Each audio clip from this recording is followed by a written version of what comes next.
Señoras y señores,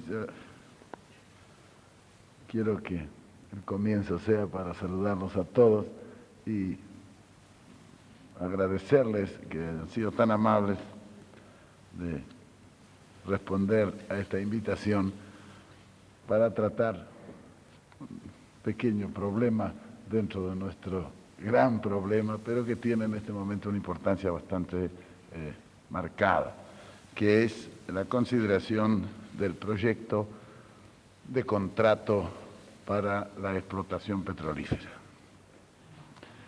En esto es indudable que podrá estudiarse el problema desde distintos ángulos y apreciarlo y observarlo con distintas limitaciones. Yo quiero darles a los señores legisladores peronistas la sensación de la consideración integral y de conjunto del problema, como la debe ver el gobierno. El técnico la mirará naturalmente por el agujerito de la técnica y no ve nada más que un sector de este problema. El abogado la mirará desde el punto de vista jurídico y también va a ver un pequeño sector. Nosotros, desde el gobierno, debemos verlo como la solución nacional y, en consecuencia, como un problema integral, no sin limitaciones o sin críticas limitativas de ninguna naturaleza. Por eso yo quería hacer una exposición que no será todo nuevo, porque yo he hablado ya muchas veces y en el gobierno se ha hablado y los señores legisladores también han hablado.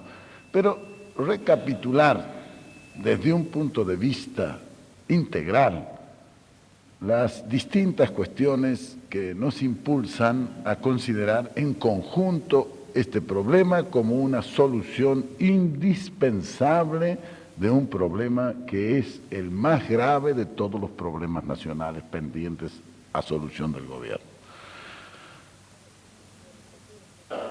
Señoras y señores, el problema del petróleo en nuestro país puede sintetizarse históricamente en una cosa muy simple.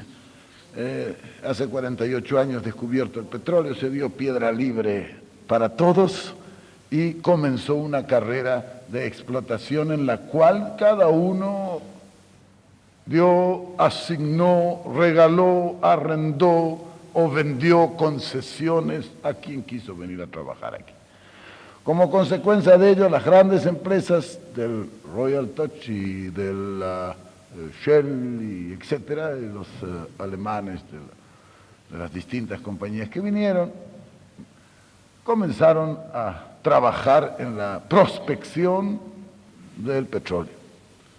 Como consecuencia de ello, el gobierno comenzó a ver que le dejaban el agujero, le llevaban el petróleo y le daban cuando mucho la mano y terminaba el problema, y eso no era naturalmente una diremos, ventaja para el país, pensando con buen criterio que era menester que el Estado se ocupase de la explotación del petróleo. Pero eso venía ya como una reacción contra el sistema de libre explotación petrolífera por reservas asignadas por cualquiera, que llevó a una lucha de las pequeñas y nacientes industrias del país con la Standard Oil, la Shell, Mex, la Kinkelin, etc. Bien.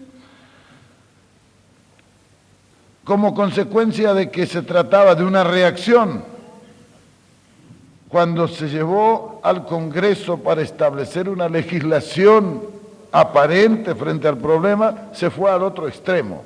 Vale decir, del monopolio extranjero se pasó al monopolio absoluto de orden nacional. Se pasó de un monopolio a otro monopolio. Yo no voy a criticar en manera alguna el monopolio estatal. Magnífico. Lo voy a considerar en sus efectos. Porque claro, cuando se hace un monopolio para sacar ventaja, no para sacar desventaja, ¿no? Si el monopolio produce desventaja, mejor no ir al monopolio. sobre todo el monopolio estatal. Y yo veo que, analizado de una manera, diremos, desapasionada este problema y sin prejuicios de ninguna naturaleza, visto solamente desde el punto de vista del interés nacional, el monopolio estatal ha sido perjudicial, porque no ha dado al país ni siquiera el 40% del petróleo que el país necesita para enfrentar las actuales necesidades. No hablemos del futuro porque el crecimiento o la velocidad de crecimiento de la necesidad de combustible aumenta con una celeridad tal que nosotros no la alcanzaremos jamás con el ritmo de crecimiento de la producción. ¿Por qué no la? Porque no tenemos los capitales necesarios y aun cuando los tuviéramos no tendríamos quizás los materiales necesarios para realizarlo. Ahí está el problema planteado en pocas palabras. Nosotros pensamos que esto hay que estudiarlo y que esto hay que defenderlo, pero defenderlo en lo que es justo, no en lo que es injusto, en lo que es conveniente, pero no en lo que es negativo o inconveniente. Nadie nos puede negar a nosotros que nosotros hemos sido los campeones de la nacionalización, no de los discursos, no, de la nacionalización efectiva de las cosas que habían sido desnacionalizadas en nuestro país. Sí, bueno, pero eso también tiene un punto límite, porque cuando esa nacionalización comienza a ser perjudicial para el país, no, nacionalizamos en conveniencia del país, pero no en inconveniencia del país. Esto es lo que hay que establecer perfectamente bien antes de opinar sobre este problema. La opinión técnica y la opinión no interesa esto. Aquí es la opinión de un problema nacional, analizado desde los distintos puntos de vista necesarios como solución nacional y como conveniencia nacional, sin prejuicios de otra naturaleza. No es un problema para sectarios. Los sectarios generalmente resuelven preconcebidamente. No, este es para gente pensante y gente consciente, que defiende sectariamente los intereses nacionales, que es el único sectarismo que yo acepto y que yo, diremos, practico. Señores, este monopolio estatal, que en 48 años ha dado un poco más del 40% de la necesidad de petróleo, en los actuales momentos, por las razones que enseguida voy a explicar, es un asunto peligroso para mantenerlo cerradamente. Como dije antes, yo soy enemigo del monopolio internacional, pero no soy tampoco amigo del monopolio nacional. Soy enemigo del monopolio internacional porque ese es un monopolio de expoliación. Y soy enemigo del monopolio nacional porque resulta peor remedio que la enfermedad. Porque ese remedio es contra el monopolio que nos daría la totalidad del petróleo necesario. Y él no nos da ni siquiera la mitad del petróleo que necesitamos. Ahí está el problema en su verdadero enfoque, en su verdadero punto de vista inicial como solución del problema actual de la República Argentina.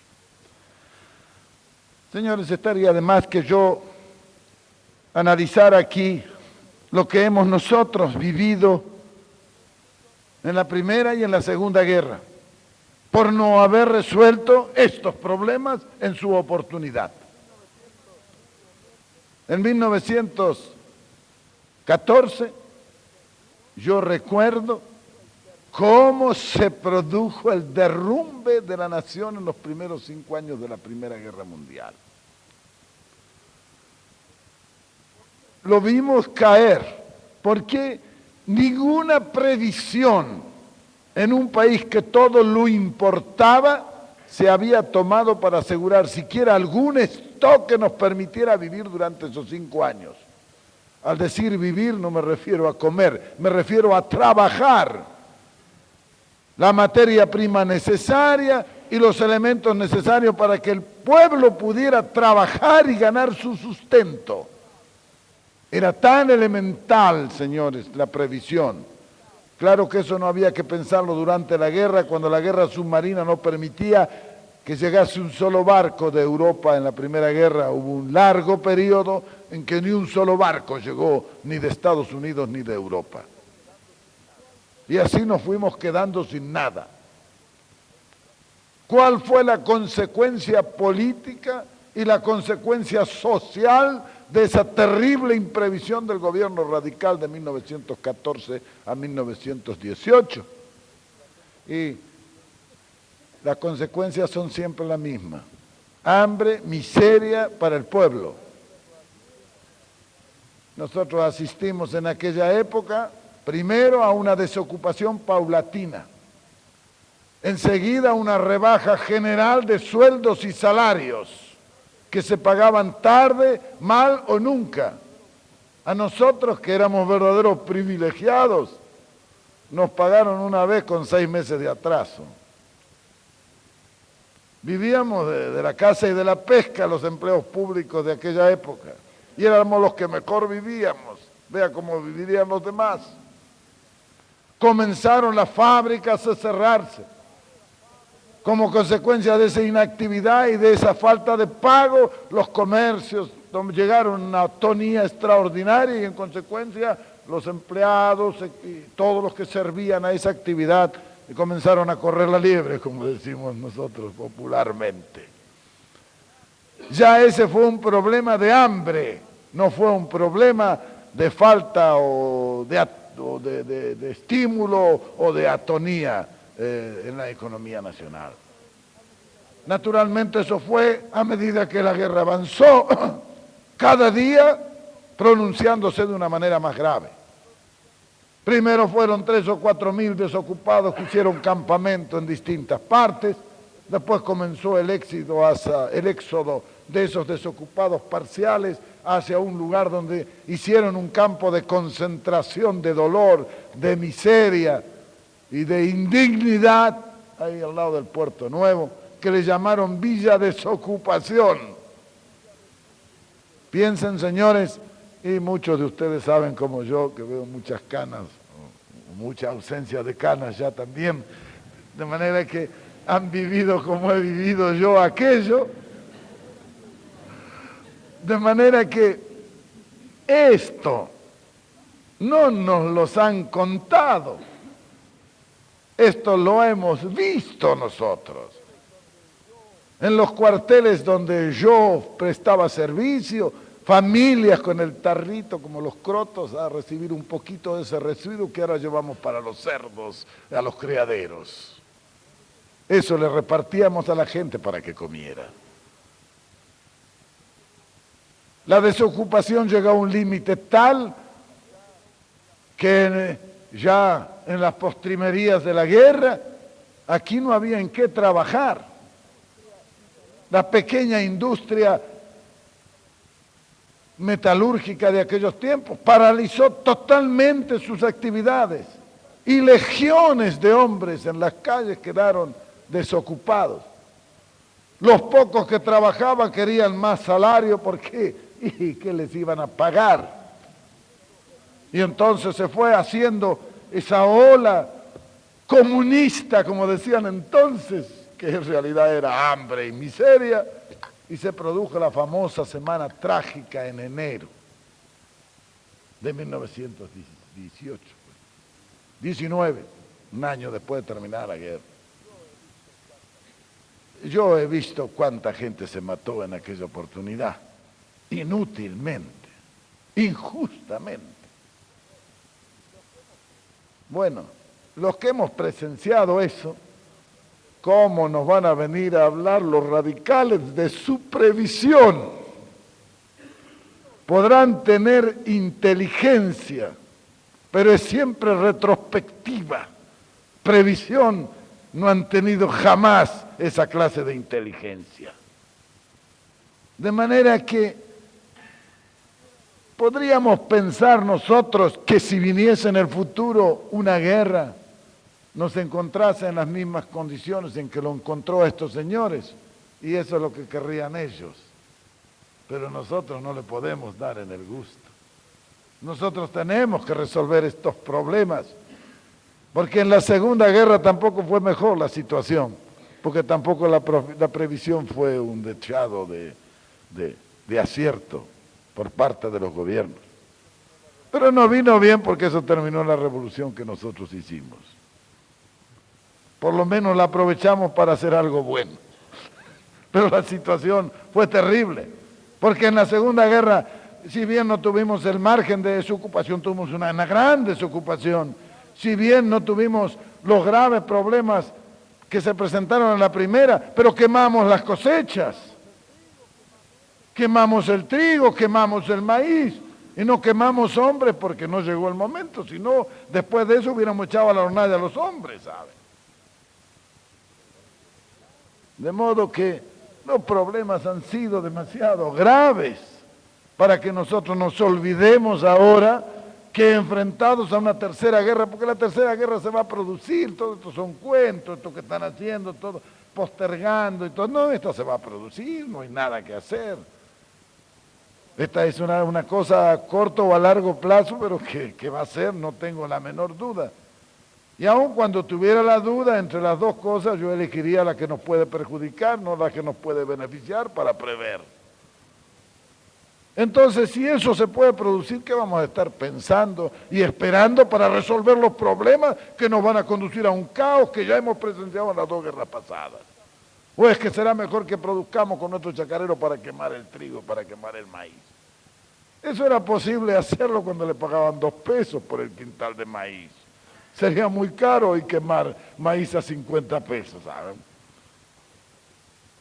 Es una cosa que cae de su propio peso. En los años de miseria y de explotación, y el producto del trabajo podía quemarse. Hoy no nos podemos dar ese lujo de quemar el producto del trabajo de la tierra y de nuestros hombres. Entonces hay que resolver estos problemas. Y hay que resolverlo con la cabeza, no con los pies como lo han resuelto en otros tiempos. Eso es lo que me parece a mí que es lo lógico. Y por eso yo he querido darle los puntos de vista nuestros y el análisis nuestro, sintético, para no complicar mucho las cosas.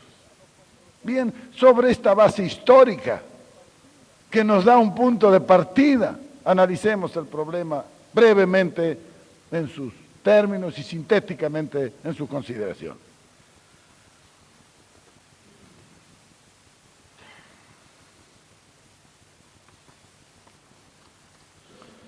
Señores, yo recuerdo cuando era chico, teníamos en el colegio nosotros la geografía de Buero, esa famosa que dicen que es mala, pero que a mí me parece que es buena. Y no me olvido nunca cuando se estudiaba Inglaterra, decía que este siglo era de Inglaterra porque había tenido el combustible, había tenido carbón. Con él había hecho la industria y con eso había enriquecido y había dominado. Esto quizá no sea todo cierto, pero hay un gran fondo de verdad en esto. Los que han intentado industrializarse sin combustible, lo han pagado caro. Han trabajado para los demás o se han fundido. Son las únicas 2 puntos de llegada de los que industrializan sin combustible. La base de la industrialización es el combustible. Yo recuerdo siempre cuando le preguntaron a Lenin qué era un gobierno soviético. Dijo, campesinos, obreros y muchos millones de kilowatt-hora. Vale decir, gente férrea de trabajo y mucha energía para acompañarlos. Eso sigue siendo cierto hoy como ha sido cierto en la historia del mundo. Bien, yo analizo además nuestras necesidades en el orden de la industrialización. Empecemos por decir que podemos renunciar a la industrialización. Para poder mantener el monopolio del petróleo, producir el 40% de la necesidad, podemos renunciar a la industrialización. Pero yo pienso que sin industrialización del país nosotros no vamos a resolver el problema del país. Las masas urbanas son demasiado grandes para tenerlas inactivas y vivir de los que trabajan las masas rurales, que ya van siendo cada vez más chicas. Ya eso es un problema superado por nuestro tiempo y por nuestro país. De manera que vamos a la industrialización o nosotros no resolvemos ni el problema social ni el problema económico del país. De manera que no podemos renunciar a eso. Si no podemos renunciar a eso, hay que resolver el otro problema que lo posibilite. Sin las posibilidades de una energía suficiente, no podremos nosotros industrializar al país y menos aún dar trabajo a nuestros ya 20 millones de habitantes. Ya el problema nuestro comienza a ser un problema de trabajo. Ya este pueblo no puede ser de pastores y de agricultores porque entonces va a trabajar un 10% de la población. Hay que darle trabajo al otro 90%. Que si no industrializamos no va a tener en qué trabajar. Ahí está el verdadero problema. Señores, nosotros calculamos bien, a través de estudios muy detallados y muy minuciosos y muy investigativos, las necesidades energéticas del país. Este es un problema que no tiene solución, sino a través de grandes soluciones en el orden de las posibilidades de los combustibles. Nosotros necesitamos el doble de la energía que actualmente estamos consumiendo. El doble necesitamos para satisfacer las necesidades actuales solamente. Nosotros estamos tirando de la cola y ustedes ven cuando uno se va a instalar con una industria y dice, tengo todo listo, estoy parado. ¿Por qué? No tengo energía. Vale decir que estamos al desarrollo industrial, lo estamos tirando de la cola nosotros por falta de energía. Deberíamos producir ahora el doble de lo que producimos. Y dentro de 5 años tendremos que producir 4 veces lo que hoy producimos. Si no producimos dentro de 5 años 4 veces la actual, llegar a 16 millones de kilowatts dentro de 5 años. Estamos produciendo 4, o de metros cúbicos de petróleo, si quieren. Hago proporción, no hago estadística. Bien, si nosotros no resolvemos ese problema, es inútil que nos estemos gastando en otra clase de lucubraciones de cualquier naturaleza, señor. ¿Cómo debemos de producir esa energía? Con usinas termoeléctricas a corto plazo. Porque las hidroeléctricas de gran rendimiento son todas a largo plazo. Tenemos que pensar para de acá 15 o 20 años empezando a trabajar ya. Pero el problema nuestro no está de acá 15 a 20 años, está de acá 5 años, señores. Y en consecuencia tenemos que pensar en eso. Por otra parte, las hidroeléctricas son siempre un poco aleatorias. El año que no llueve, no le podemos dar a la industria un año con toda la electricidad y otro año con la mitad, como le pasa a muchos que no tienen la suficiente reserva termoeléctrica. Nosotros, aunque hidroelectrifiquemos el país a bajo costo, tendremos que mantener siempre la reserva termoeléctrica para poder responder en los momentos de necesidad por insuficiencia de aguas, etc. Bien, señores. Por otra parte, las largas distancias producen un desgaste o una pérdida tal en la línea de alta tensión que en 1000 kilómetros perdemos casi el 50% de la fuerza. Y desgraciadamente todas nuestras posibilidades de potencial hídrico están sobre la periferia del país. Y los concentros de consumo están en el centro del país, a miles de kilómetros de distancia de las fuentes de producción. De manera que nosotros hemos pensado que la hidroelectricidad, en el mejor de los casos, servirá para los consumos locales. Para la industria general tendrá que ser indefectiblemente la termoelectricidad. Y para hacerlo es necesario contar con combustible. Y de ese combustible, combustible líquido. Y del combustible líquido, barato. Barato. Si no, tampoco va a ser negocio. Hoy con una mano de obra, que es el 30% de las grandes industrias americanas o inglesas, por el costo de la energía o el costo del combustible, estamos industrializando a mayores costos que esos países que pagan altamente su mano de obra. Vale, y señores, bastaría hacer un pequeño cálculo. Una tonelada de petróleo en el Golfo vale $12. El básico. Y nosotros aquí la pagamos 31.50 porque 19.50 es el precio del transporte. Ya me voy a referir a esto. Con combustible a 31.50 tonelada puesta aquí, no puede ser. La industria, es caro eso. Nosotros tenemos que hacer a $10 la tonelada. Y eso lo haremos solamente con petróleo nuestro.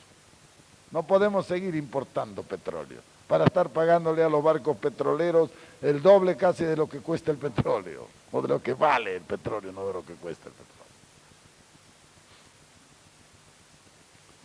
Señores, este es un problema tan importante que bastaría un solo caso para poner en evidencia su importancia.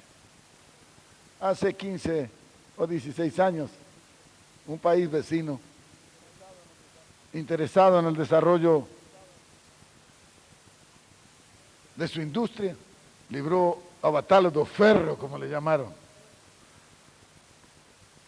para llevar su industria. Hicieron la batalha do ferro con combustible importado. Han pasado 10 años y en este momento se encuentra con un problema sin solución. ¿Por qué?